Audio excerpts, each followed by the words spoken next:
ان ابی بکر بن ابی مریم کانت لمقدام بن مادی کرب جاریہ طبی اللبن.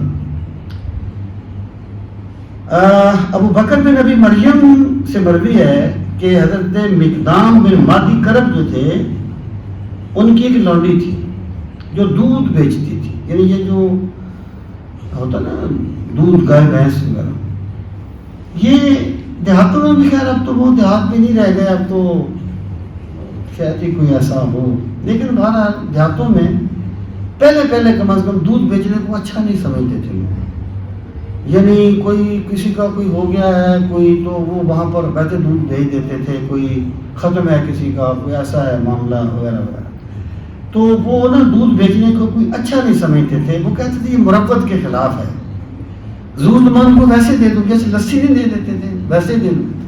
تو پھر وقت کے ساتھ ساتھ حالات بدلتے گئے تو وہ سوچتے ہیں.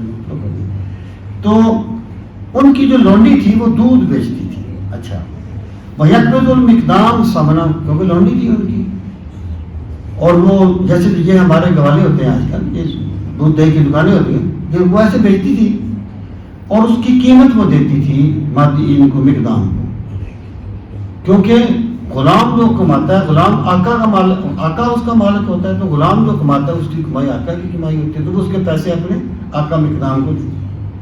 فقیرہ لوگوں سے کہا گیا سبحان اللہ, یہ تعجب کریے, عجیب بات ہے یار, اتبیع اللبن, کیا تو دودھ بیچتے ہو, اور تقبض الثمن, اور قیمت پہ قبضہ کر لیتے ہو.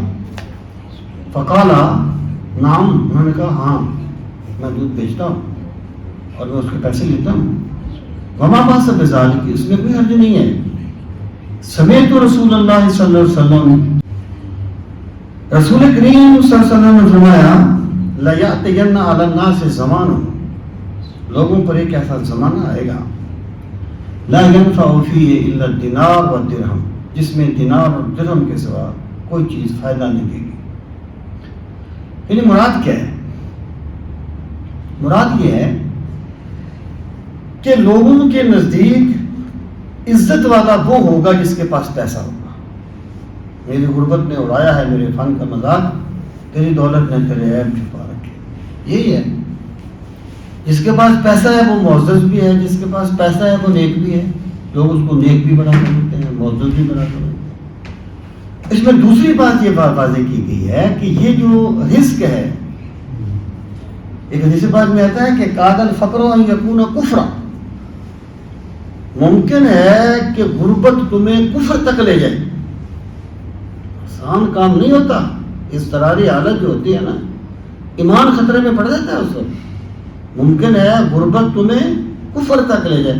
اور بولے شاہ کا شعر ہے کہ 5 رکن اسلام دے, 6واں بولے ٹوک ٹوک روٹی سگو دے کھیلا. 5 رکن اسلام دے, 6واں بولے ٹوک, جیکر 6واں نہ رہے تھے 5 جان دے لوگ. جب حالات ایسے بن جائے نا, پھر بندے کو نماز میں بھی اس کا جی نہیں لگتا. ہاں, اگر کسی کوئی بندہ جو ہے وہ بڑا کامل ہو, اس کی بات اور ہے, یہ روٹین کی بات ہے. وہ عمران خان میں رات کو پروگرام تھا, وہاں گیا ہوا تھا, تو وہاں مجھے میرے ایک دوست ملے, تو ان کی میں نے کہا کہ مجھے آپ کی باتیں ہیں, میں کچھ میں 25 سال کے بعد وہاں گیا ہوں, ابھی جا نہیں سکتا تھا, میں وہاں رہا ہوں 2 سال میں نے وہاں پڑھایا. تو ایک دن وہ مجھے کہنے لگے, نوید اس کا نام ہے, شاید میں نے پہلے بھی آپ کو بات بتائی, بڑا حساس سا جوان تھا, اب تو ماشاء اللہ ریٹائر شیئر بھی ہو گیا 4-5 سالوں میں. تو مجھے کہنے لگے چشتی صاحب آپ لوگ خامخواہ کہتے رہتے ہیں کہ بندے کی زندگی کا کوئی مشن ہوتا ہے, اسے دین کے لیے کام کرنا چاہیے, اسے مشن کے لیے کام کرنا چاہیے. کہتا ہے جس کے گھر میں شام کے کھانے کی روٹی نہیں ہوتی نا, آٹا نہیں ہوتا نا, اسے پھر مشن نہیں سوچتا, وہ آٹے کی فکر کرتا ہے. میں نے کہا یار تیری بات تو ٹھیک ہے. پھر میں نے اس پہ غور کیا, پھر میں نے اسے کہا, میں نے کہا نوید صاحب آپ کی بات ٹھیک ہے, لیکن میری آپ کی حد تک, عام بندوں کی حد تک. لیکن میں ایک ایسا منظر دیکھ رہا ہوں کہ جب نبی کریم علیہ الصلوۃ والسلام کے صحابہ کرام نے پیٹ پہ پتھر باندھے ہوئے تھے اور وہ مشن کے لیے خندق کھود رہے تھے, یعنی یہ ایک الگ چیز ہے، یہ روٹین کی بات ہے۔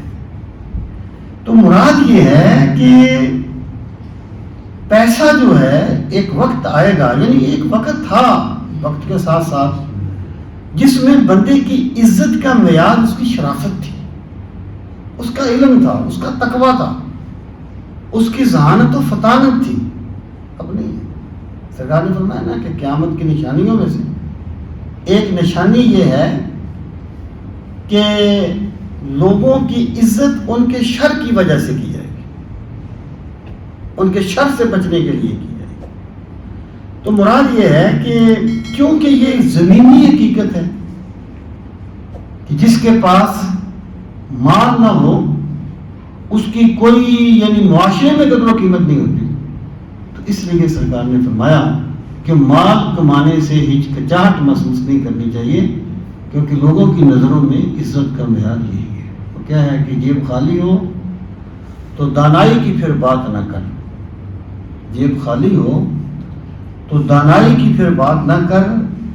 بڑے لوگوں کو یہی بات بری لگتی ہے، غریب بندے کی بات جتنی بھی اچھی ہو نا اس کو کوئی اہمیت بھی نہیں آتی، اور بڑا آدمی کوئی چبڑ بھی مار دے نا تو لوگ اس کو بھی داد دیتے ہیں۔ یہ زمینی حقیقتیں ہیں، زمینی حقیقتوں کو فراموش نہیں کیا جا سکتا۔